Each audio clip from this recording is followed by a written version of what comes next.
Hi, Deb. Hi, Mary. Are you still feeling better? Yes, I'm like back to 100%. Great. Good to hear it. Hydrating still. Yes, it's just boring herbal tea, but it can't hurt. That's right. It won't hurt. All good.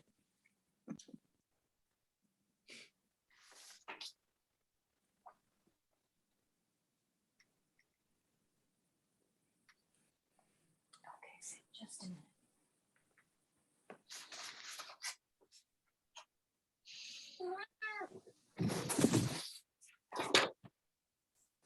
Just be quiet, okay? Can you just be quiet, Sam?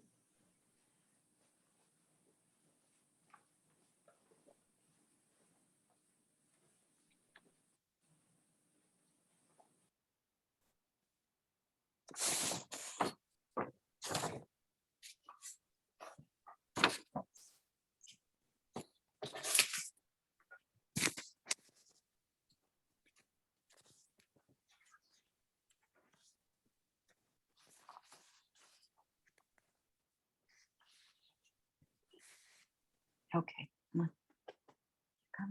Come on. Hello? Yeah, okay.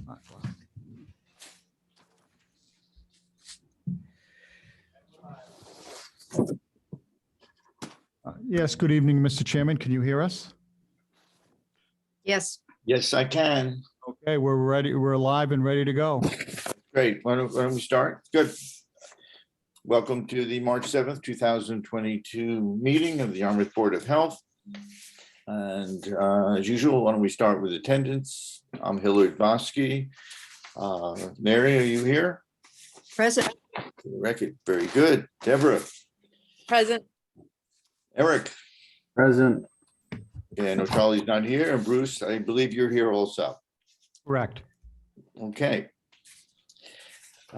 Just one statement, which obviously we've been doing during the pandemic, and that is that the statement is this is a hybrid participation meeting, Zoom or attend a town hall. Specific information such as instructions and guidelines for remote by members of the public and or parties with a right and or requirement to attend this meeting can be found on the town website at www.yarmouth.ma.us. Once again, that's www.yarmouth.ma.us. Okay, with that done, why don't we go to public comment? So, At this time, I do not believe we have any public comment. Erica, is anybody that waiting? No, we have nobody waiting.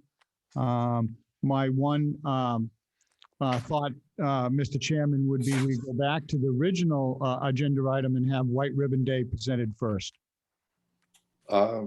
that's fine. That was everyone. That was this number 2 on the agenda. That was discussion Cape Cod White Ribbon Day. So why don't we start with that? Sure.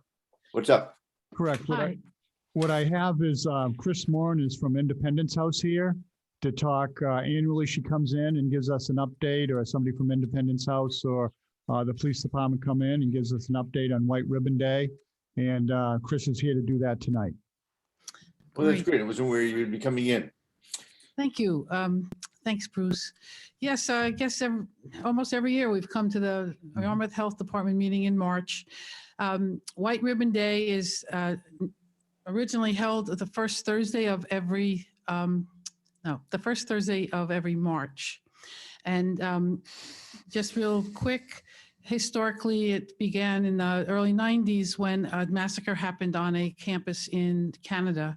And within the year, men got together to wanting to make an awareness campaign about violence against women. So Massachusetts has been celebrating it for 15 years, and it's been here on the Cape. We've highlighted it probably, I think this is our 8th year. So in the past, we've had one event on the first Thursday. And actually during COVID, we realized we could have more events virtually. So, and this year, we actually have 4 events, 3 panels of virtual. Panel of first responders happened last Thursday. Tonight we have a faith community panel of faith community leaders. And on the 24th, we have educators that are have a panel and really trying to get the audience of young men. So we have men having conversations around White Ribbon Day, what it means to them, and what are they doing between this White Ribbon Day and next. So I'm just here tonight to, again, thank Yarmouth for always supporting this effort. If you were here, we'd give you some white ribbons and hope that you would wear them the rest of the month. If I may, I'm just going to repeat the pledge that we ask men to say. And it's just really simple, but it's so important for men to be involved in this. From this day forward, I promise to be part of the solution in ending violence against women and all gender-based violence. And so throughout the country, people are having different events, and really bottom line is we want men to come together and have conversations and talk about masculinity and how can they be promoting healthy relationships out in the community. So that's all I have. If anybody has any questions. No. Well, I would suggest next year, perhaps someone could come in February before you start up. Okay. And hand out the ribbons and let you know about the different events. Exactly. That's a very good idea. Yeah, so we have 4 events this month, and hoping it leads to, we have a men's action group in Independence House and working to bring men together to have these discussions. So that's what that's the main goal, to make that an active committee, men's action. Right. But that's a very good idea. Thank Right. you. The events started early this year. Usually the events start right around, like you said, the first Thursday and go on towards the rest of the month. So Right, yeah. they were early this year. Well, yeah, I guess every year has been different. Yeah. So, all right. Thank you. Thank you. Chris, can you leave some ribbons with the health department so we can swing by and get one? Yes, absolutely. Yep. Got them in That'd my be car. great. Thank you. But while Chris is here, do you want to just give it, because I know you're also, we know you're associated with Independence House. Do you want to just give a quick background on Independence House, which is one of the human services the board in town supports? Absolutely, yes. So real quickly, Independence House serves all survivors of domestic or sexual violence and their family members. Our services are free. We have a 24-hour hotline. We have a shelter and housing stabilization. We've just been able to have we had 2 units and now we have 4. The housing stabilization is for those who are out of danger, but just need that time to get their life back together. We have a teen website. We know that teens aren't going to pick up the phone and call or walk in for an appointment. So the teen website has a chat, and we have child counselors as well as teen counselors. We know that children who witness violence are just as affected as children who are directly receive abuse. So it's really important to try to head off the trauma when children are young. That's basically a little. And I know you work closely with our police department, our social working, Annie over there, very close. I think that's an important. tie. Absolutely. Five towns on the Cape have a domestic violence advocate, Annie Catalano being one of them. And since she has previously worked with Independence House, we have a very strong relationship and very helpful to be connected to the police that way. And this position in the police departments, they address specifically domestic and sexual violence cases. So one of Annie's positions is every morning she looks at the, whatever it is called, and sees whatever any of the reports are around domestic or sexual violence. She follows up with them, make sure they know about the resources available and the court advocacy, as well as counseling. Yes, and the Yarmouth Police through Annie is also involved with the Elder Abuse Coalition and the Enough Abuse Campaign, which is preventing child sexual abuse. So a lot of connections there. And I think we're working on a program up to high school. Well, we've since COVID, we haven't had a real tie there, but that is one of, working with youth is a constant necessity as far as prevention, but we'll be, since COVID, we really haven't been in the high schools. Okay. But, yeah. Okay, well, thank you very much for coming in. I really appreciate that. And thank Do have you. one more. Absolutely. Just as an awareness, our primary prevention funds now that come down from the Department of Public Health are focused on people with disabilities, especially and specifically intellectual and developmental disabilities. So they are one of the most vulnerable populations. So that's just a new area for us, and it's opened my eyes to a lot of the challenges that people with disabilities have. So. Okay, that's all. Thank you, Chris, for Okay. coming in. Thank you you. again. Thank you very much. Director Murphy, I see you sent me a text. Did you want to change the order here again in the agenda? We're good. We're good. We can follow the agenda right now and have, you can just. Okay. That's fine. The third item then on the agenda is a discussion, and this is the Community Development Block Grant Proposal Action Plan. And there are three items listed. One is the septic system repairs. The second is septic system maintenance pumping, and the last being heating and storage tank replacement. So Director Murphy, what's up? Yes. Yes, for the board, we have Mary Wagon that runs the Community Development Block Grant to make this presentation to the board. And Mary also will continue after this for an update on the COVID test kits that she oversees distributing. Great. Welcome, Mary. Thank you. Thank you, Mr. Chairman. So my name is Mary Wagon. I work for the Town of Yarmouth Department of Community Development, and I manage the Community Development Block Grant, PG, that we get annually as an entitlement grant from US HUD.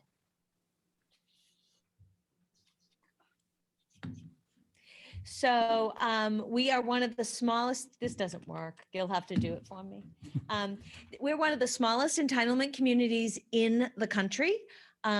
We do get about $125,000 a year, and we program that strategically to get the biggest bang for our bucks with affordable housing, public services, economic development, and public facilities. And the entitlement is determined by how? How was the town selected to?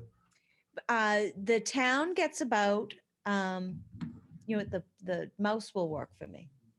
The town gets about $125,000 a year, and we are entitled that because of our housing, the age of our housing stock, our population, and our poverty rate. There are only two entitlement communities on the Cape. It's the town of Barnstable and the town of Yarmouth. Other Cape towns can apply for this HUD money through the state. but Yarmouth gets it as a direct entitlement, which gives us a little bit more flexibility. We can't apply for as much money as other towns, but we can use it for a different, more of a variety of things. So our program year runs from July 1st, 2022 to June 30th, 2023. So we're working on our action plan right now. The use of CDBG funds is to benefit low and moderate income persons, prevent or eliminate slums or blight, or address an urgent need such as COVID. Next slide, please. So this is a little bit small, but this is our program performance summary from 2010. Since 2010, the town has received $1.5 million of community development block grant funds, averaging about $125,000 a year. Since 2010, we've partnered with the Department of Health to complete 42 septic repairs for low and moderate income homeowners. And we've pumped 124 septic systems for low and moderate income homeowners. We've done some other things mostly related to housing. We've done, we've provided, we've assisted in the acquisition of 11 affordable homes. We've rehabilitated 7 homes in addition to the 42 septic repairs. We've assisted with 106 apartments, get some rehab money. We helped create 2 affordable accessory apartments, removed 1 spot blight, and improved 2 public facilities since 2010.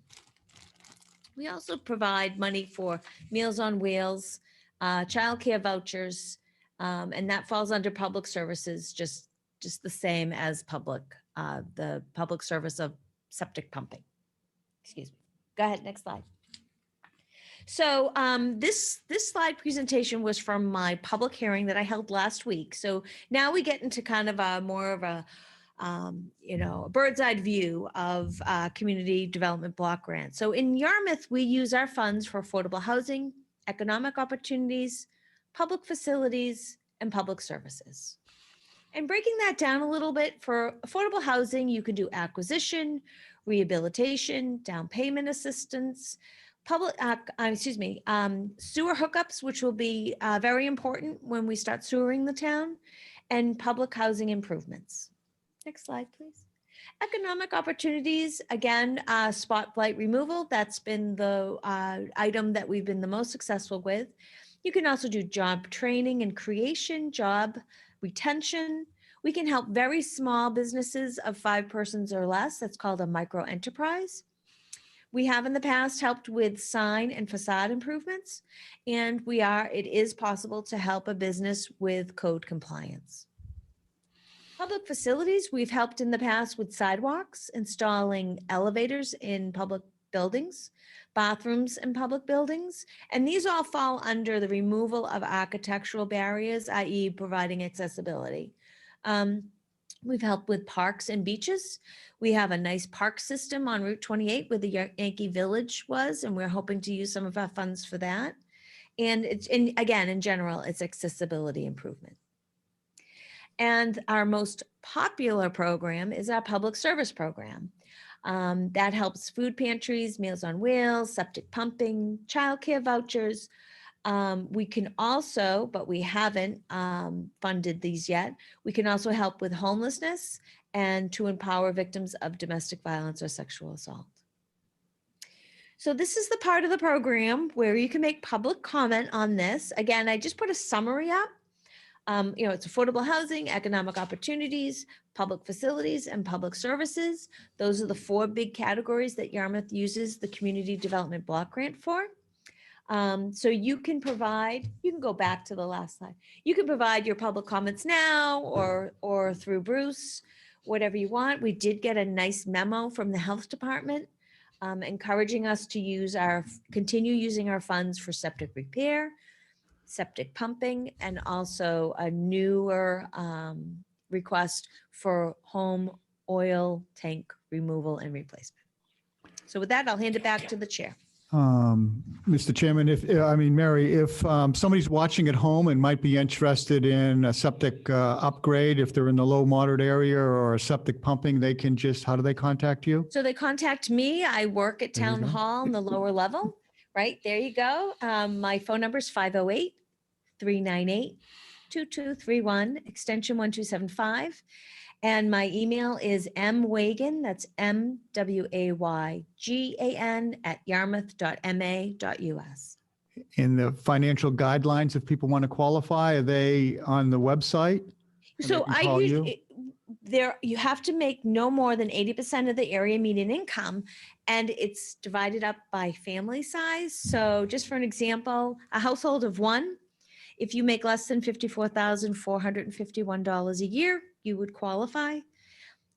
Household of two, the limit is $62,200.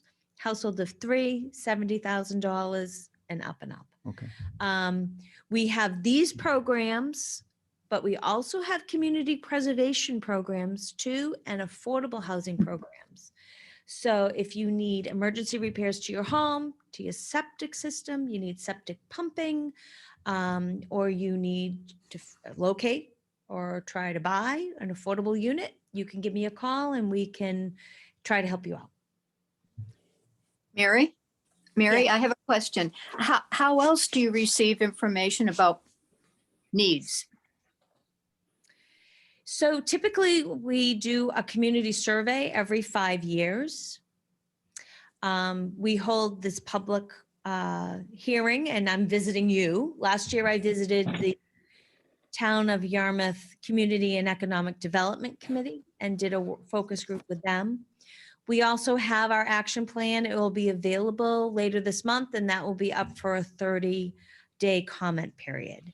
But if you have some suggestions about who I should reach out to, I'm more than happy to do that. Well, I guess, how do you identify the specific families or facilities or needs other than Mhm. people calling into you like us? Right. So typically you can design this program any way you want within the HUD guidelines. So what we have found to be the most effective is, do some advertising of the program and the benefits of the program. And then we wait for people to come in to see us. That's usually we get applicants who are the most serious. Do you know what I mean? So we don't want to meet people quite halfway, but we want to see that they are making an effort to come in, because the application process, can be daunting to people because there's a lot of documentation required with it. And so we let people come in to see us. And then do you help them with the application? If anybody needs help, yes. So- Of course. So do you get referrals from like the senior center or Independence House or other organizations? And then the second question is how do you advertise it? So the organizations know about our program. Right. So know to refer people to us. The outreach people at the senior center know about our program as well. Uh-huh. So they'll refer people. And you're to in us. their bulletin, are there weekly or monthly bulletin? Month- Yes, at least once a year, I put it in the library bulletin, the senior center milestones, is that their bulletin? We put Right. an ad in the newspaper, we put it on Channel 18, Okay. and it's on our website. Okay. Thank you. And also when somebody has a failed septic system, Bruce has a way of knowing if they Bruce need- tells on them. No, we work closely. Neighbors do. Yeah, we work very closely with Mary when people come in and express a need for assistance. So that's something we've been doing for many years, and it's a very close relationship on that. That's for a repair of a septic or possibly pumping a septic system. And also, the importance need of the Meals on Wheels program that goes through the senior center. So it's a very close working relationship. I have a question. Mary, are you able to use all the funds? I mean, it's probably a dumb question, but is it a use it or lose it type of thing? You need to use it within that fiscal time or it goes away? So you can roll over any past awards, but you can't indefinitely do that. So you can only carry, I think the formula is 1.5 times your current grant into Do you find that you are able to utilize the money throughout the year? Typically, yes. Right now, construction is a little tight, right? So I have two homes that we want to do a rehab on, but they're owned by Building Dreams. We're not sure if we're going to make our April 30th cutoff, which would mean that we'd get a letter, a warning letter from US HUD. But typically we do, but because of COVID, there's been staffing shortages in the construction field and a high demand on that field because people are at home. So they're doing home projects, they're traveling less, so there's a little bit more money. So this is a kind of a unique year, I feel, but typically, yes, we're able to spend the funds. Other board members, questions, comments? If not, Mary, you're on again. Our fourth agenda is the COVID test kits distribution. Sure. So because the town of Yarmouth is a CDBG entitlement community, that special type of community development block grant, we also received funds directly from the CARES Act of 2020. So we got CDBG COVID relief money. So that we used for some job training. We've used it for past due rent. There's no slide, past due rent, past due mortgage, past due utilities of people that had a severe financial hardship due to COVID. So one of the things that we set up early was to provide funds for COVID testing. So this past December, when test kits were available, we ordered some. We ordered 500 and we distributed them to low, moderate income residents, Yarmouth residents, out of the senior center and the town hall. So then the supply completely dried up. So Bruce and I were on the horn. We were trying to get more test kits, and we were able to purchase some through the state's procurement module called Combis and through the county. The county helped out. It was the health service department. So they helped out. So we purchased 2,910 test kits. And thus far, we've distributed 1,700 kits. We have distribution plans for 400 more of those. And so we have an inventory of about 800. So right now we're distributing or have just recently distributed to assisted living facilities, churches, food pantries. We distributed through some homebound people through Meals on Wheels. We're going to continue that. We're also distributing the kits again through Town Hall and the Senior Center. And people who are eligible for these kits are Yarmouth residents who are one of the, now they go, everybody has to be a Yarmouth resident, but then there's several things you can qualify under. Low, moderate income, if you're disabled, if you're a resident that's over 62 years old, or a resident with an urgent need, i.e. I've been exposed by COVID. So again, you can come to Town Hall or the Senior Center. There's a one-page form you have to make out. But as at this point, we have plenty of test kits. So if people are interested, please come down. Time-wise, Monday through? Right. So the Senior Center likes to distribute them daily, 9 to 3.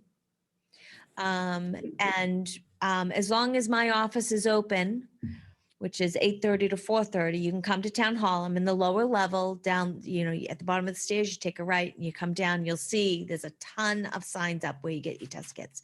And if I'm not there, my lovely coworker, Selena Villa, will help you. So there's people that are watching my office if I'm not around.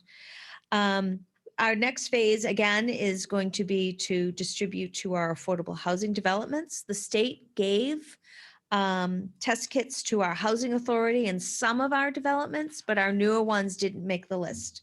So we're gonna start working on that as well. And Bruce is going to help me with additional homebound residents. Good. Thank you. Any questions?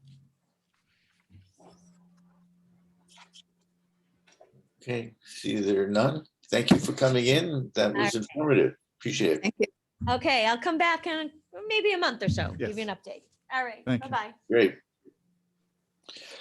Okay, the fifth item here is a discussion resolution to support a wastewater treatment system. Director Murphy, perhaps you can lead the discussion for us. Yes, I can. We have our assistant town manager that will be at the meeting. That's zooming in now, Bill Scott, to make the presentation. But in general, as the town is moving forward with wastewater, that's already been approved. We're looking at, Bill's looking at getting support from other members and committees as he goes forwards with additional grants and funding opportunities. So with that, I'll turn it over to Assistant Town Administrator. Thank you, Bruce. What I'm going to do is share the screen for the resolution and just recap it for you. You've had it. We sent it out to everybody. I made a few changes based on comments that Bruce had provided in terms of including the MEP data and other things. The key to this is it's the opportunity for the Board of Health to support the project without sending out a series of separate letters of support. A resolution is, at this point in time, these are the factors that lead us to believe that a wastewater system is beneficial to the public health. So I'm going to share the screen right now for you. And if everybody can see that, it should say resolution to support a wastewater system, Town of Yarmouth Board of Health. Not many changes from what you've seen, other than we added this section right here, which references the Massachusetts Estuaries Project, and we put in all of the estuaries in there. I believe the Parker River was the one possibly in the resolution prior to this. A few typos and other things that were found in the same. So basically this goes over that nitrates are deleterious to human health. They are in the estuaries and high levels are around drinking water wells. They have risen over time. They are a problem in terms of human health and can result in illness or death in infants and vulnerable to the blueberry baby syndrome. The second thing this talks about is also PFAS. PFAS is often another product coming out of septic systems where they dispose of household products. So we've mentioned that PFAS is another issue related to on-site septic systems. It became regulated in Massachusetts in 2020. I believe it was discovered back in 1998, but there were no regulations for it. And there has been numbers found in the wells in Yarmouth. The last part of this talks about how, regardless of technology adaptations, on-site septic systems lack the capability to address all form of contaminants. This yellow one, I have to find out how many septic systems are within the area of the entire wastewater system. I will put that number in once I confirm it with Bruce. And this says that if you use a septic system approach, you really cannot address new threats to public health by the disaggregation of septic systems across the community. You're hoping that everybody follows the proper management and everything else. The last item was changed, so it reads a little bit better now. The construction of wastewater system managed by the town of Yarmouth is crucial infrastructure improvement to reduce reliance on on-site septic systems. A town of Yarmouth wastewater system can begin to reverse the environmental degradation to the environment, leading to a reduction of impacts to human health. Employing a wastewater system allows the town to manage contamination through a system-wide approach that can more rapidly address current health threats and provide opportunities for coordinated approach to new health threats. So what this does is that you see the statements up at the top leading to the statement at the bottom. The only thing that I've thought of as you were talking in the early part of the meeting is at the end, we need to put, we therefore support a town-wide wastewater system. And that would be added to the end right here. What I would do is put this on letterhead in whatever form Bruce gives me guidance on, and then people will come into the office and sign it subsequent to the Board of Health's adoption of it. I have a comment, or two comments, actually. I think that the first whereas should state the Board of Health's mission statement or what is on the website. So it would read something like, whereas the Board of Health is concerned with all aspects of public health as they relate to daily living standards and is active with such issues as environmental standards, pollution control, and it just goes on to several more words. And then, do you want me to read that again? No, I'm not going to type it. I'll get that from Bruce. and You'll we get can it. type Okay. in for a Yeah, final it's for on, you, but- it's on our website. The second comment is that I've been thinking that the other thing that the Board of Health does, or I'm not, sorry, not the board, but the Department of Health does, is monitor our beaches, our swimming areas. And I think that that's important to bring up, that at times we have had to close beaches and swimming areas because of the presence of, usually it's coliforms, but that is in part due to runoff when we've had, heavy storms. And that goes back again to the lack of sewering and the septic systems that, are imperfect. So I don't know how Bruce feels about that, but that was another aspect of the Board of Health that I felt would be helpful to cite in this. So what I can do is add a section regarding public swimming. And actually what I would do is probably put that we've had to shut down swimming areas in the past Yes. due to pollution. So if you don't mind, what we can do is if you're, I just put in the statement, Mary, the Board of Health is concerned with all aspects of public health as it relate to daily living. So that's right out of your website. Right? And then it is a fact that contains high concentration of nitrates.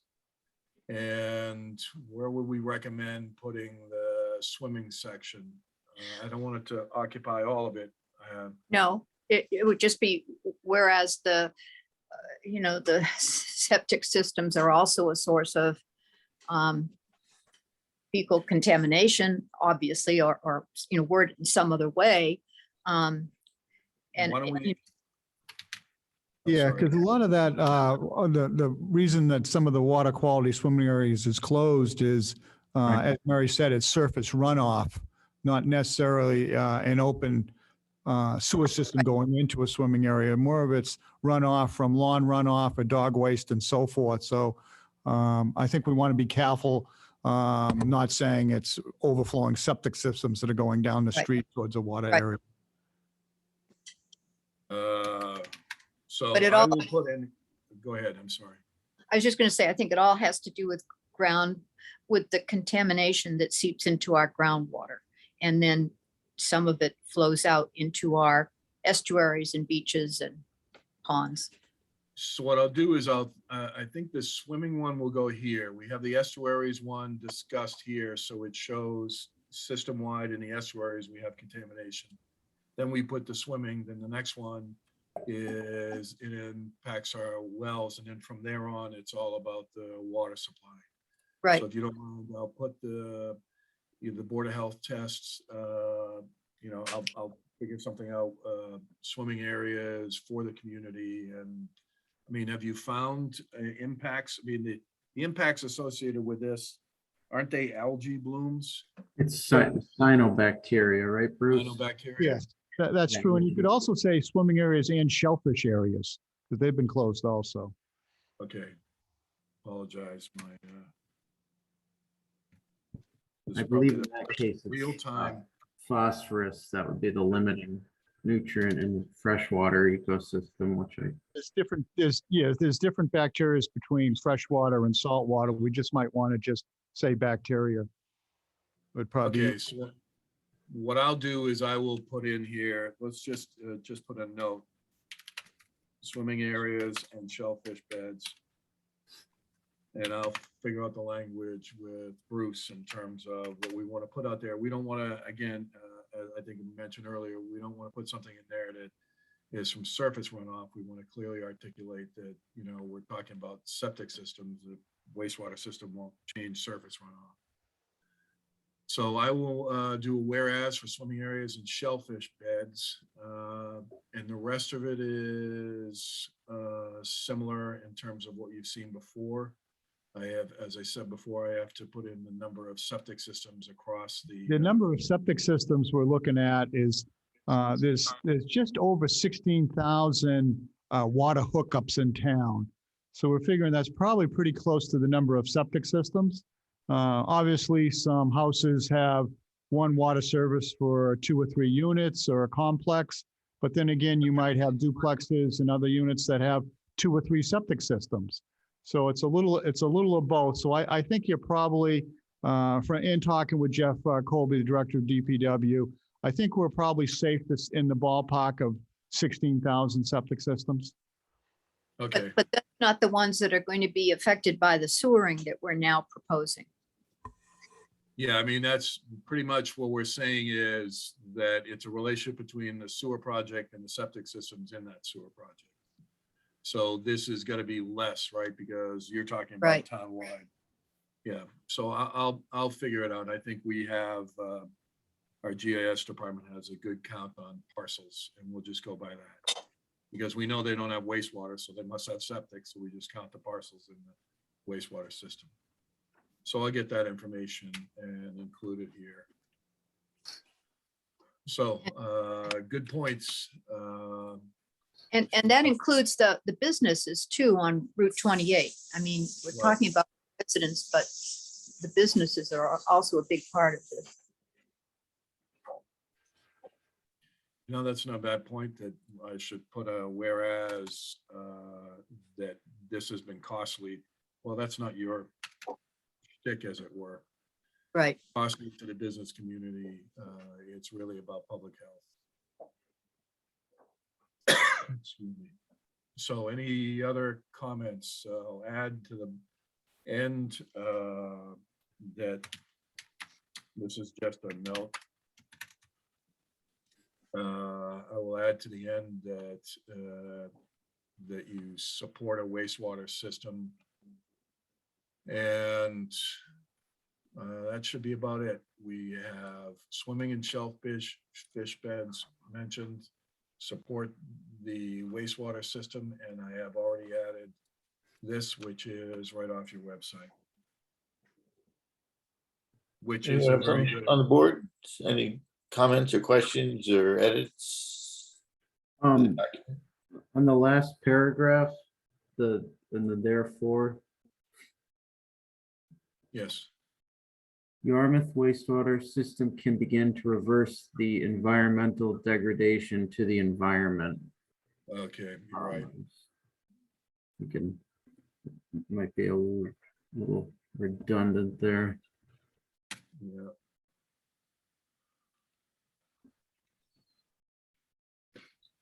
Anyone else? Good catch. Real-time editing, the advantage of Zoom. Right. If you Spelling's don't not getting mind- corrected here tonight. So the board needs to decide that whether or not they feel okay, hopefully, so to perhaps vote on this with the changes we've have proposed. So that's where we are. I make a motion that with the Board of Health supports the resolution to support a wastewater treatment system that with the corrections that and additions that we have made tonight. We have a second there? And if I may, Second. I'll run it by Bruce and the chair, just to make sure everything's okay before we call you in for signatures. Deborah, was that a second I heard? Yes, sir. It was. No, don't stir me. Okay, any other discussion?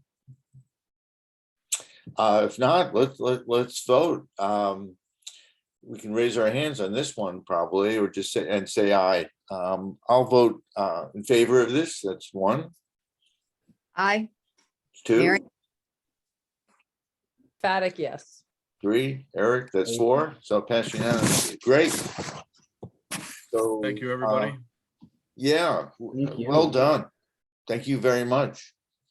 Oh, you're welcome. And I should have that by this week, and I'll run it through Bruce and then get you the final and then call everybody in for signatures. All right? Perfect. Okay, thanks for coming in. Thank you.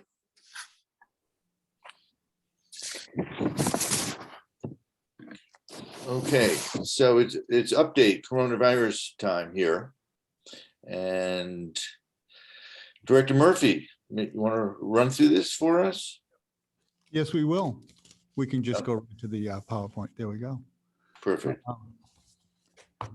So just getting our PowerPoint, we'll get it up so people at home can follow along and update the board and people at home as we go. The information within this document changes on a regular basis, and we try to keep it up as much as we can, but people can also look at the, make sure they're looking at the date at the bottom of each of the slides if they're looking at it at a later date. As of yesterday, there was 10 active cases on Sunday. So this is the cases have gone down considerably drastically, and we'll talk about that in a minute. We can see by month from November, then it went up in December, then doubled in January with the Omicron height. And now we've seen it in February drop right down to probably the lowest we've had in quite a while. We're down to 157 active cases within the month.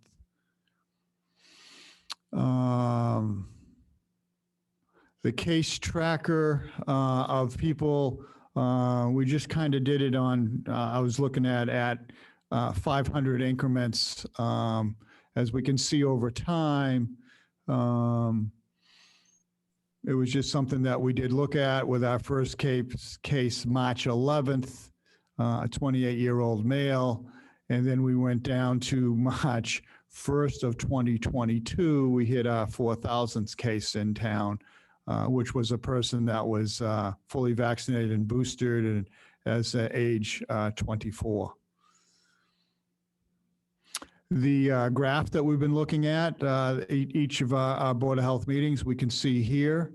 It starts a little after the first case that we had last March, where we peaked out at 40, which you can see on the first wave far left of the graph. Then we went through the summer, and then we hit the second wave in December, January. You can see the second wave. We peaked out at 174 daily active cases, dropped down. Then we saw the third wave didn't quite get as high. In April, went down to 114 cases, then dropped off during the summer. Last summer, then we kind of saw in August and September the fourth wave Delta variant come in, and then we saw Omicron come in December and shot way up into January. That you can see the fifth wave of 272 active cases that we had.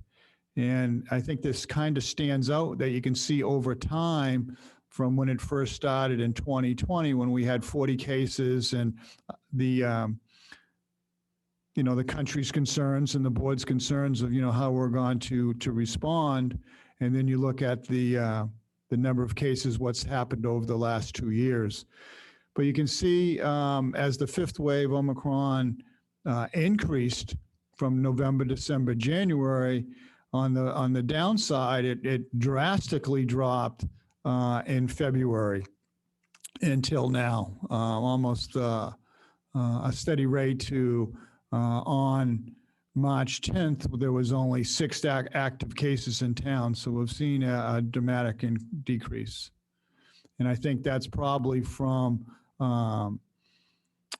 people being vaccinated and fully vaccinated and booster shots, taking precautions. I think that led to the sharp decrease. Okay. Our positivity rate last week, we went down under 5. Yarmouth was again lower in number of cases. And we can see a couple towns had a little increase in cases, and some of them were higher, but still under 5. So I think, statewide, we can see down the bottom, the state's under right at 2.3% and the county's at 4.5%. So the cases positivity rates are decreasing. This was based on information provided last week. And looking at the data, the number of cases that have come in since last week until this week, I would expect our positivity rate in Yarmouth to continue decreasing. Hospitalization rates have also decreased that we can see on the green graph on the right. The hospitalization rates at Cape Cod Hospital, the number of beds in the IC, whether it's at Cape Cod Hospital in Falmouth, have decreased. We did see a little spike last week where the cases had went up a little, but I'm expecting that would turn down also next week also. The vaccinations, we can see where we sit at vaccinations in Yarmouth. We're fully vaccinated 18,575 people, which is 78%. And that's pretty much remained at 78% the last couple weeks. Booster vaccinations within Yarmouth, the vaccinated people with boosters is 10,892, which is 45% of the population, which that has remained the same also. So, the numbers are increasing, but not enough to change the percentage at this time. Response reporting for further information on vaccinations or positivity rates, people can go to the Department of Public Health dashboard at Mass.gov COVID. Okay. You can access your vaccination records on myvaxrecords.mass.gov if you want to see what your record is, and you can also use that on your cell phone if needed, so you can carry that data around. I know there's been a couple glitches with it for people trying to get their data, so sometimes additional work has to be looked at. If they were vaccinated through a county website or a county vaccination clinic on the Cape, the county health department can help with that. Okay. The county health department on Route 6A, Barnstable County, is still running their weekly vaccinations. They're pretty much 10 to 4 every day. Children included. Walk-ins welcome. You can register online at the Barnstable County Health Department.org or health.org, or you can walk right in, or you can call and make an appointment at the phone number listed. Cape Cod Healthcare is still offering vaccinations Monday through Saturday, and you can call there now for an appointment on the number listed on the screen. I also believe there's going to be vaccinations continuing at Cape Cod Community College, and that's one thing that can be found at the Barnstable County Health website also. Vaccinations continue at the local pharmacies, CVS, Walgreens, and Stop and Shop on Long Pond Drive. Testing is still continuing through the Cape Cod Hospital and Cape Cod Healthcare sites, and you can call or check their website for appointments. Test kits are still available through the U.S. Postal Service by calling the phone number or using the website online. This has been offered probably for over about a month and a half. And I know people that ordered kits in December have received those kits. So that's a good way to obtain some more test kits. The COVID home test kits that we just heard from Mary Wagon, which was a nice update that the public is available to get them at Town Hall, which, as Mary stated, that the town went out and bought additional test kits for distribution. Okay. Phase 2 is what the test kits we purchased are now available at Town Hall. There was probably approximately 4,600 test kits that were available through working with Mary and the grants available. 1 kit per person, and there's 2 tests per kit.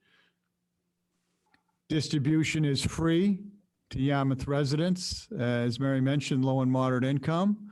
Anybody over 62, seniors, disabled, homebound, have an urgent need, symptoms, you feel that you might have been exposed to somebody. They're very liberal and passing out the test kits. As Mary stated, test kits are available at Town Hall pretty much Monday through Friday, 9 to 4 p.m. while supplies last. And right now we do have a good number of supplies, kits available. They're also available at the Senior Center Monday through Friday, 9 to 3 p.m. while supplies last. If you're working and can't make it during those hours, you can call or email Mary and she'll set up an appointment. And same if you're not feeling well, you can call for an appointment and they'll be distributed and left outside, as we don't want people not feeling well walking into Town Hall or the Senior Center. But we can get you the test kits for people working or not feeling well. The Board of Health still has the mask advisory. The mask mandate that we had earlier for indoor areas and meetings was removed. The board still has a mask advisory posted from the last board meeting of, I want to say, December 7th. So I think that's one thing is the board to discuss tonight, whether we want to remove the mask advisory and just follow the state advisories. So we'll come back to that in a second. COVID in the news, we've kind of updated it from December. We saw November was coming on. December, we saw the news of the increase from Omicron and the effects on the positivity rates going higher. Then we go into January and see record high COVID cases and hospitalizations on January 13th to January 15th of Barnstable County, 4,500 cases in 2 weeks within the county. And even January 23rd, a few deaths still within the county. We go into February, more of the headlines were about the free COVID test kits available in Yarmouth. That was in the newspaper. Along later in February, the 7-day average is the lowest since August. So that's where we sit with that. Then we go into March. The schools are not wearing masks. That mandate has been lifted through the Department of Education. And even March 4th, an article that the nosedive in positive cases and hospitalizations. Frequently asked questions have been updated a little bit, but they're available on the Department of Public Health website and along with our presentation available here. So I think without reading them all, I think people can come in and look at if they have any questions. They're available on the Department of Public Health and the town website. And we'll end with just leaving the mask up, the graph up there as of the last couple days. So that's the overview, board members. And if you have any questions, I can address them. I have a question, Bruce. What's the update on the homebound in terms of their getting boosted? All the homebound have received boosters. All our Yarmouth people received boosters probably about a month ago. And that was in conjunction with working with Fire department. the senior center and the fire department going out to do the booster shots. We've had a few additional people become homebound that we've been able to work with the VNA to go out and do some booster shots as needed. Right. I didn't think of it before, but it kind of goes with the third comment. The second comment, when people come in to pick up their test kits, it'd be great if they could be given just a half a sheet reminder about the importance still of getting vaccinated, and as well as getting that third booster shot, and what where the current places are locally to have that done. Then my comment also is that hearing Mary Wagon talk about Yarmouth as having the second, only one of two communities on the Cape receiving the community development block grants because of our rate of poverty. I'd like to kind of introduce the whole concept of health equity in terms of looking at if there's some way to look at the people who have not been boosted. In other words, they were willing to get the first two shots, but not the third. I don't know if we can, but if we could look at, is it something to do with poverty? Is it something to do with the community being maybe a not English as a first language speaking area? But maybe kind of, if we can, if there's some way to drill down on those statistics to see if there's anything in Yarmouth that is something we could address in relation to health equity. Yes, on the one thing on the poverty levels, we do have obviously some poverty within town. However, the state Department of Public Health did not classify Yarmouth as a poverty level low enough to receive the free kits that were distributed to Barnstable, Orleans, and Eastham and Dennis. So we can look into that a little further. I have talked to a couple connections in the neighborhood. I have reached out to the Basilian Church, that the community. They're aware of test kits and vaccination being available. We worked with the Brazilian community in the past on vaccination rates, and that worked out very well. So we're also I've been working with our local churches as part of outreach, and we've provided them test kits also. So we can continue to look at that area. Okay, great. Thank you. Great. As an aside, Mary, the question is, you have 78% of the people who got vaccinated, and some reason, I think it was 45% of the people who got boosted. So 78% of the people went out and got vaccinated for something's happening very specifically dealing with the boosters. And I'm not sure what it's due to either, but that certainly needs to be a approach. I think we'd all feel better if it was 78% also got boosted. But it's not different from the national rate, so it's not unique to us, but like you said, it's troubling. Bruce, is there any money for signs again, for you got boosted or something, reminding people? I know the vaccination signs are gone. Something to informing people who are not the ones going online and on the website and so on. I'm not sure they're getting a lot of information, the concept of what a booster is even, but just to have that word out there a little bit more. I don't know, it's just disturbing, the numbers of people who just somehow were able to get vaccinated, wanted to, motivated enough, and yet not to come back for another shot. I think it's unfortunate that we've been referring to 2 shots as being fully vaccinated for so long. Because Right. Yeah. This false impression that you have Well, optimal level of protection, when in fact we know it's not the case. You need Right. additional doses. Right, it should be the regimen. That's you should have that many doses. It's a little confusing with J&J, is in that it would be another injection. It's but yeah,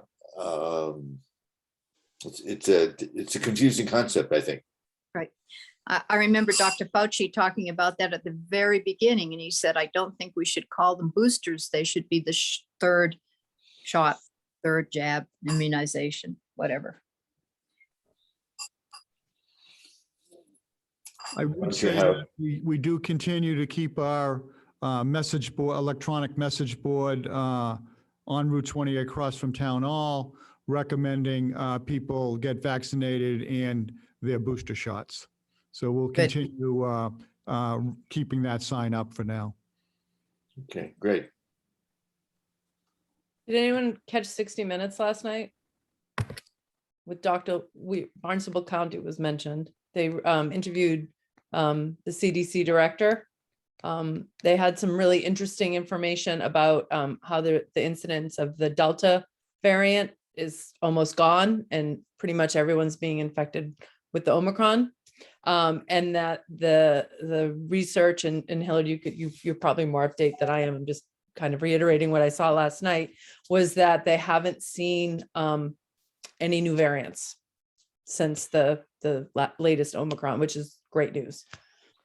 Yeah, it was well done. They went into the labs. It was great. Yeah, It was really Very, and informative. they showed a little picture of how the whole shots work and stuff. So I thought it was great. I didn't catch all of it, but and then I heard Barnstable County and I went, whoop.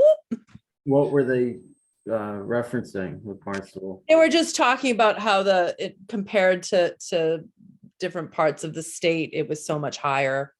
Like I said, I didn't catch all of it, but I did catch the part where they were showing about the Delta variant is almost non-existent in terms, I'm not saying it's not infecting people, but that Omicron significantly is the significant variant now, and that they haven't seen any new variants, which bodes really well.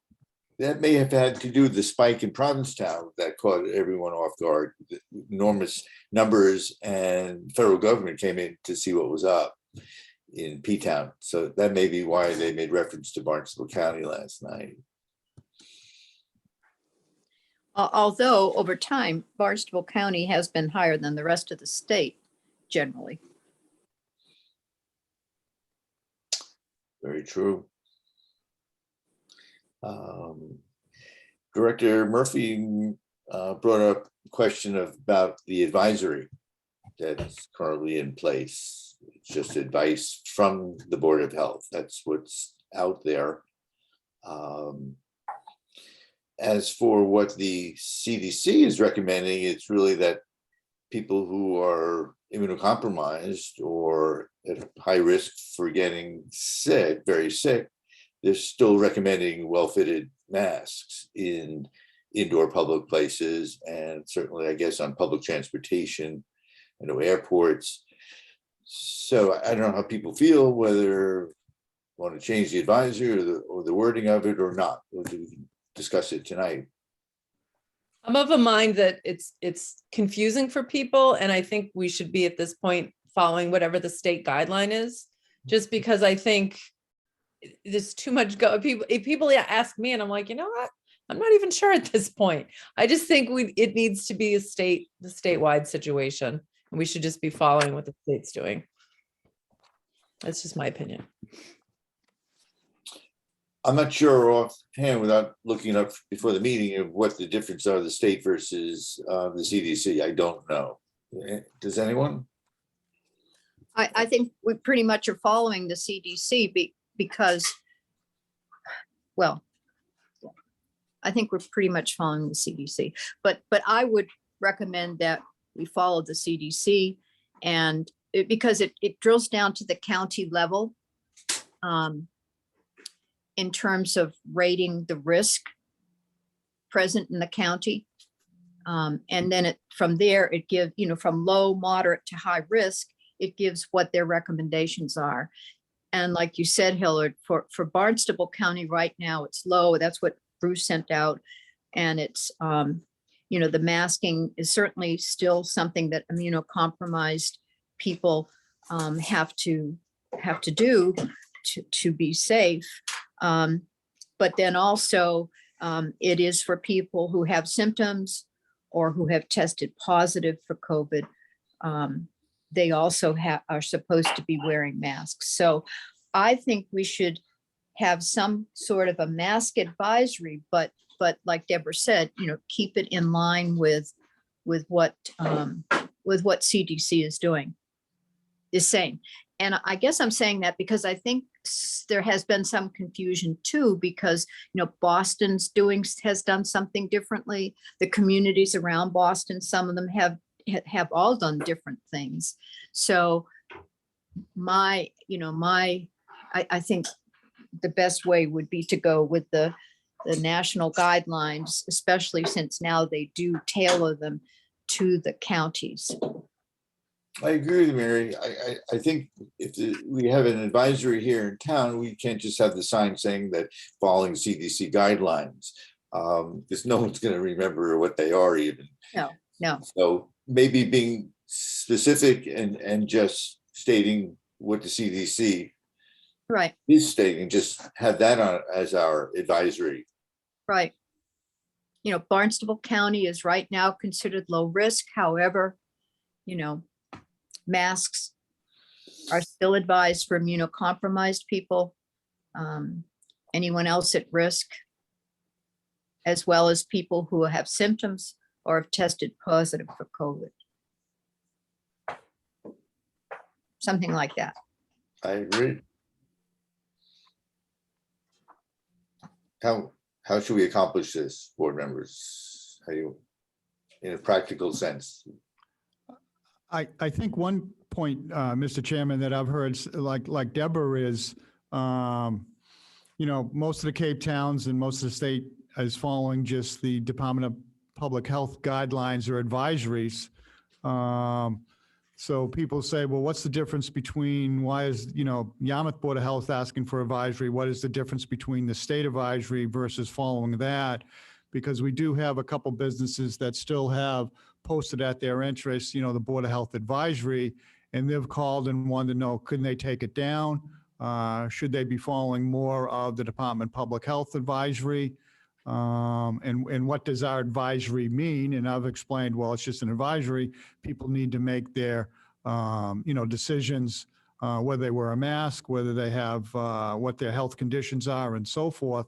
So, it's just the calls and people I see. And I guess the question would be at what percent rate does the board consider? I mean, the board had one time mentioned if it was below 8% or 5%, action from the board. So is there a target date that the board is looking for to more not post the advisory and just follow the state?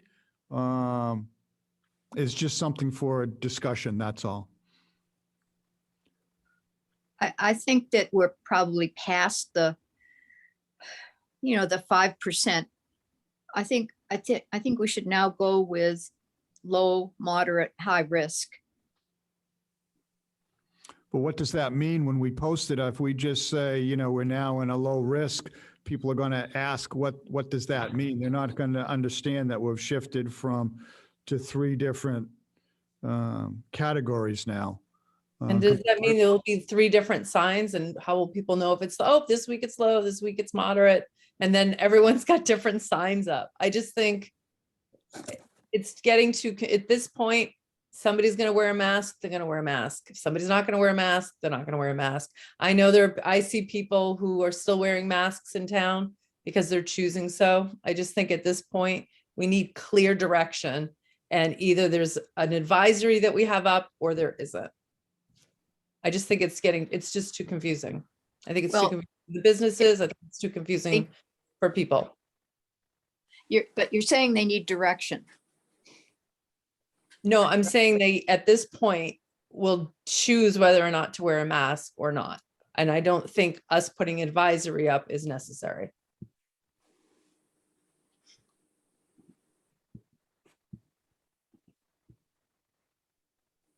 I worry a little bit if the advisory loses some of its weight if it's not lifted at all.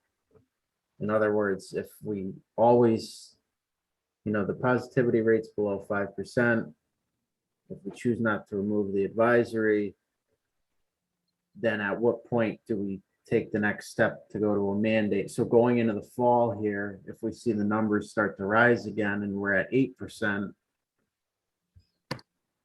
we don't adjust the advisory, there has to be some way of relaying our message of concern, right? Because an advisory at less than 5% and an advisory at 8% or 9% or 10%, it's still an advisory. I don't know if that makes sense, but I think it loses some of its impact if it's not changed. Am I making sense? Very much so. But the fact is that positivity rate is not very reliable now because of the prevalence of at-home tests, particularly federal government sending them out. Yarmouth is distributing them. So that's why the CDC went to the new COMET metrics, the 3 of them, the new COVID-19 admissions per 100,000 population in the past 7 days, the percent of staffed inpatient beds occupied by COVID-19 patients, and the total new COVID-19 cases per 100,000 population in the past 7 days. Nothing to do with testing. It has now to do with what are we actually seeing, and we can actually measure that does tell us about how prevalent COVID is in the community. So that's pretty, I don't know that that's something that people want to hear about or bother with, or. Right. I mean, I agree. We need to have advisory if it's something reasonable that people can relate to, or that they can read about somewhere else and say, oh yeah, that's right, because this, without our going into a whole lot of harangue about it. So, but it just seems wrong. It doesn't seem right to just suddenly say, okay, no mask advisory. without anything, any kind of word about why, well, okay, but why now suddenly? Because a lot of people don't read, what's out there. They don't listen to programs like 60 Minutes. That's not how they get their health information. So I guess at the least, I would be willing to support our putting on our web page the COVID information very clearly. Barnstable County, according to the CDC way of measuring COVID now, is considered low risk. So we have taken off our mask advisory. However, masking is still recommended for people with that are immunocompromised, et cetera. Like I said, tested positive for COVID or have COVID symptoms. And just say we hope that this does not change. And we could list the three things. These are the three things that now the CDC is looking at, and not testing because there are so many people testing at home, and those results never get reported. I mean, they really don't ever get reported. And people are more likely to test at home when they're not feeling well and they could have COVID. So Oh, it's true. absolutely. And unless they get a PCR, to verify that, validate it, then it's not reported. I mean, as a board, do we want to recommend that people who are immunocompromised should wear a mask in public places, indoors in public places or not? Is that something, would we recommend that or not? That's a question for the board. I'm with Mary. I think the information should be put up on the website, just like Mary said, per the CDC, and the mask advisory signs come down. And we tell, people will know where to get the information.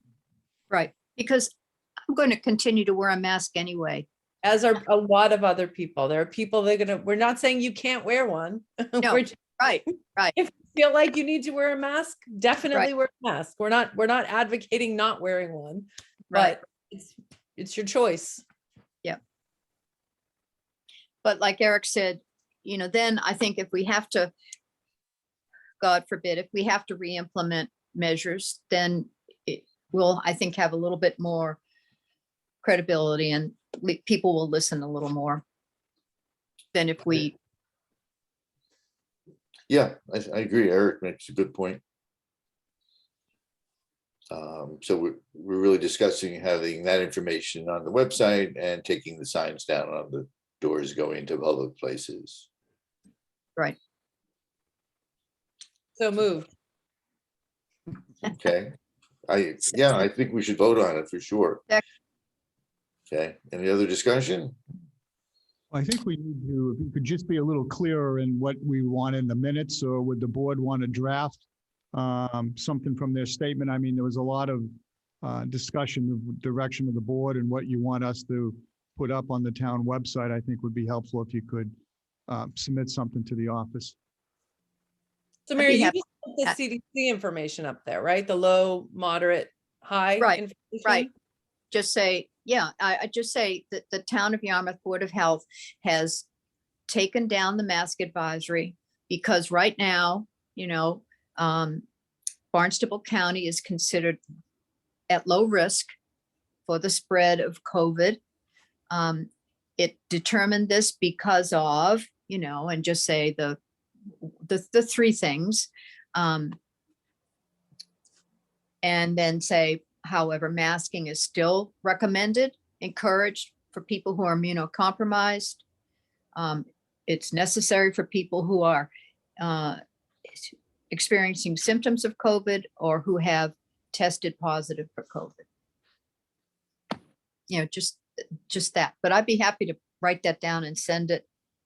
That That would would be be helpful. Okay, I'd be happy to do that. Yeah, and Deborah, you made the initial motion. That's okay as an addendum to the motion? Absolutely. What Mary said. And I think we should remove the advisory signs. could we put the, like the hot link to the CDC? I mean, it's probably already up there, but I know there's one for the county map. I don't know if that would Do you be, have that CDC, the low, moderate, high? Do you have that as a slide?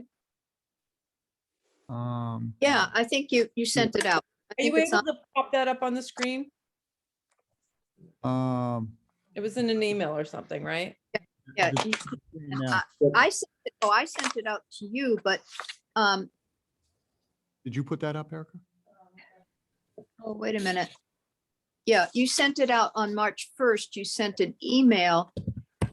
But it just says prevention steps to take based on your COVID-19 community level. But, I think there need to be some explanation before that. And plus this, yeah, I would word this differently, what was sent out. Yeah. But basically the information's there, but it does not say how the rating is determined. So I will just take this. I mean, I won't make up anything. I'll take the exact wording and just, make it a little bit simpler for people so that it can be on our website and they'll understand. Okay. And with a hot link to the CDC, so they have the most current information. Yeah, right on that CDC page, Mary, it lists what you said, how That's what I exactly community thought. levels Right. determine. That It's, if you're low, it's blah. If it's moderate, it's right, blah. right, High, right. it's blah. Right, It- Right. It's very short. I mean, what the CDC has out there, to be easy to copy it. And get rid of the rest of the stuff on the website that would be confusing, I think. And Yeah, I be nice if it's at most one link off the face page for the town website. Well, and that So- way, if things change, it's, right. We just changed the, you Yeah. can change the level, but people can access it in real time, Right. but by clicking on Right. it. good Bruce, point. does that make sense? Is that Uh, nice enough or or no? Sure, no, it makes sense. I think there was 2 hot links mentioned on the slide, CDC slide there. So I think Mary can look at that and we can work on something, sure. Okay, Is- All right. That's enough discussion on this. I think So I we think should so. vote. Should we vote on it? Yes. Call for the vote. Was there a Okay. second? Yes, Okay. Deborah. Absolutely. Okay, so all in favor, say aye and raise your hand. I, It's Mary, Deborah, hand, Eric's hand went up, and mine. So yes, So That the passed. motion and second was by who? I think I was the first. And then- First, yes, you were. And then You made the Mary motion. seconded. or I seconded, right? You were first, I seconded. Eric, so pick out anyone you want. Yeah, Yeah, How's that? we're all willing all to on do the it. same page, so. Good. So Deborah made the motion and then we'll put a second. Okay. Yes. Okay, Eric. Right. Very good. Why don't we move on to new and old business? We have one future thing still under the COVID update, future meeting formats. The board's next meeting would be March Monday, 21st. And we're starting to see within town more boards meeting in person. Is that something the board will be coming back and meeting in person or continuing at a hybrid? I mean, I was planning on being there in person today. I just didn't get out of work in time. I'm all for these Zoom meetings personally. I like the hybrid format. I think it gives people more of an opportunity to participate as opposed to having to go into town hall. I watched some of the selectmen meeting and they had a hybrid method. Most of the committee was there. I'm sorry, most of the board was there. And I believe one person was zooming in. But they do have the Zoom. I think the hybrid method is probably the way to go. I agree with Deborah. I can tell you the other boards and committees I'm on, other hospitals and so on, that's looks like it's here. I think that's just the way it's going to be going forward. Yeah. We'll be on the metaverse soon. Well, I'll just be little. What do they call Save some money, save some money at the pump also, Yeah. Yeah, I mean, it saves time also. a lot. I mean, Yeah, I really was planning on being there in person today, Bruce. I was planning on being there to say hi in person, but oh, I sure. I just sure. didn't get out of work in time. I'm still wearing my uniform. Oh, Okay, Does- is that helpful, Bruce? Um, Yes, it is. and I wanted to ask about minutes. We haven't had any minutes for some time now. Erica's going to be starting working on some of them this month. We've been spending the time on the housing, rental housing applications coming in by the hundreds. So Oh. we'll be working on that and poking our way through on that. I heard everything's 100% rented. Yes, the rentals are coming right in, and we're just trying to make sure they're all registered with the health department for health and safety inspections. Good. Other business, Mr. Chairman, that you mentioned, I think we have two things that I included in the board's packet. One was information put out by the town water department regarding, this went out, distributed the end of February 28th, about a high coliform count that was in July of 21st, was a positive bacteria test.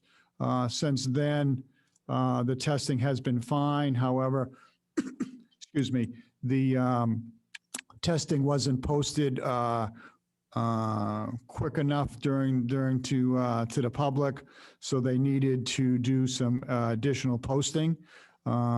They sent out this letter to pretty much, I think everybody in town received the letter. They're going to be putting in water bills. They'll be posting it. They've made a presentation to the selectmen. So there is no boil water question. There's been a couple calls. People have wanted to have this explained. We've forwarded them to the water department for an explanation. So I know a couple calls from board members on this, and I have been in touch with the water department. I also spoke with Lori because there was an issue that came up before these two issues. And there were postcards sent out that were poorly done. I did talk to her about it. Afterwards, I should have offered to, and if they have to send out a postcard again to, help with it. Because I also got calls, and one person was boiling her water. It had to do with PFAS, but a lot of people don't know what that is. It's just recently become regulated. But what Lori said is they had sent out letters, and then apparently the state allows them to follow up with a postcard. But this person who called me had only seen the postcard. And like I said, it was poorly done. I didn't even think it had come from the town. Unfortunately, it had, but in any case, and I know also I spoke to Bruce about, and to Lori that, it's important for the Board of Health to hear about these things as soon as the water department knows, because we are going to get calls and questions, and it's very helpful to have a heads up. I watched the select board meeting after I had received my call, and Tracy mentioned that she had been getting calls about that issue. And this is back in February. So the bit of a snafu in terms of, I think, communications all the way around. Yeah, it's also in the letter that went out last month. Bruce, they did mention that it wasn't just a total coliform, it was really E. coli that was picked up, which is potentially a much more serious problem. Do you know if the strain was determined? Because that people get very sick. Depends upon which specific E. coli is picked up. Do you know? No. Okay. But I have been in touch with them, and like you said, was not aware of the letter or postcard went out, so I just asked them to keep us, as part of the communication. Yeah, I mean, that's maybe our highest priority is the quality of the drinking water. So yeah, perhaps you can ask her whether or not they actually worked on figuring out what strain of bacteria it was. I appreciate it. Mary, you also had mentioned the PFAS. Notice it went out. Right. That was And then, and then I got a letter. I personally got a letter about PFAS being in our, our drinking water well. Right. So, and the letter was much better done. I mean, it was much more like the actual notice that had been posted on the Yarmouth Water Department website that I found right away after I had been questioned by a resident about the drinking water and this postcard and all. So, but again, not very timely, but it was more informative. And basically, yes, PFAS just started to be regulated in 2020. We don't know how to get rid of it. We don't always know how to find the source for it. And if we do try to, it costs a lot of money to trace back and find the source. So, and it could be many sources. So, it's a contaminant of concern, but it's everywhere. I mean, Cape Cod Times had an article, it's in the lobsters now they're finding in the bay, so it certainly caused a lot of concern amongst the two folks that I spoke with, the two residents. So I think we're going to be hearing more about it, but we interviewed a couple of firms for the design of the water treatment plant, and both of them independently mentioned that, PFAS, yes, they're becoming a concern in our town and in general. And we had pointed out in Yarmouth, it has become a concern. It's something we've had to tell the public about, but they said there is no known way to rid, drinking water of PFAS right now. There's nothing that can be done that people know about it yet. They're still studying it. And certainly there's nothing that can be done at the resident level, which is, part of what we said in that resolution. Yeah, What- there isn't just one version of it as a PFAS. There are many, many, many, Right. many, many versions of it. For testing it, it's complicated. Right. I have the letter in front of me. I guess one concern I had is it said, what does this mean? And they said, this is not an emergency. And on the same page on the bottom, I'll read it. Some people who drink water containing PFAS in excess of the MCL may experience certain adverse effects. These could include effects on the liver, blood, immune system, thyroid, and fetal development. These PFAS may also elevate the risk of certain cancers. So that's confusing for most of us who went up 2 paragraphs is saying this is not an emergency. I'm not proposing I have an answer for this, but it's educating the public. I don't know who makes the decision this is not an emergency, whether this is the water department or where this information comes from. We come from the water department along with their water consultant. How do they notify though, right? Like this happened in July and August. And so does the system notify somebody and then they're supposed to let people know? Like, how does that even work? I mean, I don't really understand. The water department does routine testing of all the water supply throughout the town. There's various websites.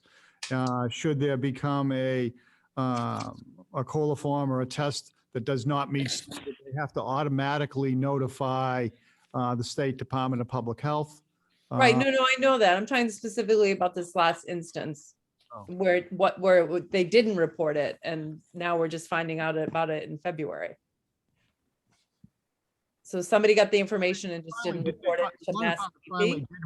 Did report it, but they didn't report it promptly enough. So the state says, you need to send it, basically you need to send it back out again to let the people know. And this has happened before Yeah. in tenure here on the board. So I read it carefully to see what their remedial action was, and it just talked about the process of the procedure had been changed, but this is the second time.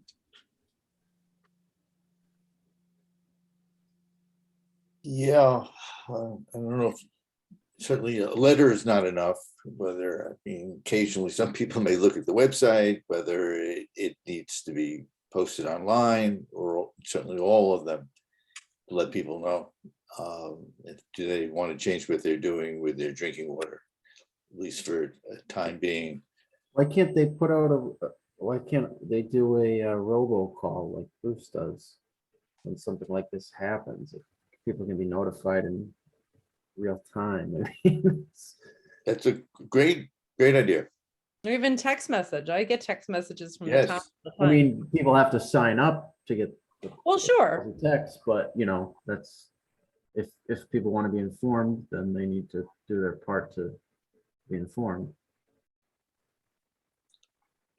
Could be more important than when I get a text from FEMA saying it's gonna be cloudy this afternoon. Yeah. I mean, I know all about the water flushing. I mean, I got a robocall, I got a text message. That was my next point that I was going to mention. That was included in the packet. The water department will start doing the hydrant flushing starting tomorrow, Tuesday, March 8th. So they will be putting those notices out, and I believe at this time they will look at a red robocall will be going out also. So They sent one. Bruce, it's happening tomorrow. I mean, what's the window of time for people? They need to know not to use the faucet for the time being. They sent it out yesterday. I got a Yeah. robocall about it yesterday. You did? Okay, I did not. did. Interesting. right. Well, they're doing different areas at a time, I think. Right. And I live near Station Ave, so I think that's where, Okay, and so that's probably why I got one. Right, it goes in different areas of the town. It's not all the town being flushed at once. It's a rotation, and they're starting with the German Hill tank around Station Ave and Route 6. So okay. again, this is up to the water department, the water consultants to get that message out, along with working with the, obviously, communications through the Board of Selectmen. One other thing that Lori did mention about the postcards is that the vendor did not send them out to all of the people that the vendor was asked to send them out to, which is why, for example, I guess I didn't get a notice or a postcard even back then. Right, to just go to South Yarmouth. I think that's what happened. Yeah. Right. Well, I guess we've beat that horse. I guess we need a new vendor. Yeah. Their consultant needs to help with communication more, I think. Director Murphy, any other old Nope. and new business? The only thing I can end up with is I mentioned the next Board of Health meeting would be March 21st, Monday, the 21st. We do have a couple septic, at least one, possibly two septic variances. Yay. We have a Haas that there's a question on their stable license that needs to be looked at. We've had a couple complaints from neighbors on their manure handling procedures. I've met with the person again several times and again last week, so that will be on the meeting also. You know, I wasn't being facetious. I really am happy to be seeing some more normal kinds of things other than COVID on our agenda. Well, we also, Mary, we haven't had a horse since Lucy, if you remember. Know it. I was gonna say, I hope it's not the same horse. It's a long trip up from Florida, I- wherever she is.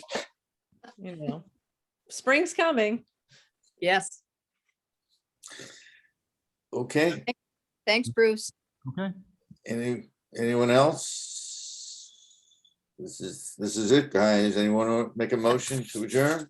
Excuse me, Mr. Chairman. Mr. Chairman? Yeah, We do have one person in the public that would like to close out. Tom Nicanella would like to say something. oh, great, If we can allow him to come in, just 1 second. by all means.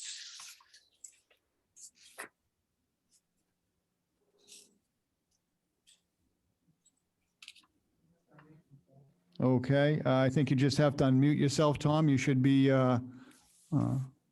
able to speak.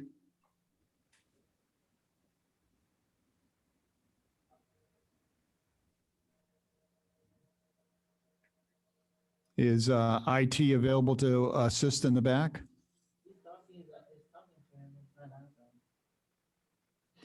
Well, I guess we can't make him unmuted. Tom, you're unmuted. IT can't help. So I know sometimes there's a delay in getting on to talk. All right. I guess he's gone and hasn't gone through. So, Mr. Chairman, you can move forward with adjournment.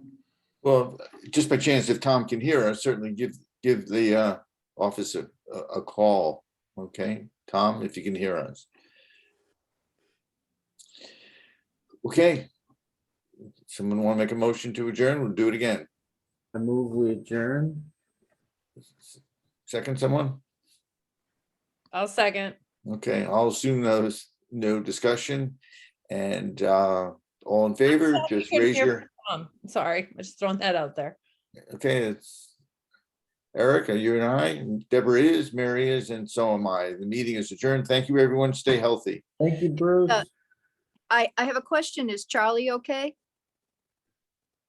It's a public meeting. I don't, so we can All right. maybe find that out later. Sorry. Okay, no problem. Okay, stay well, everyone.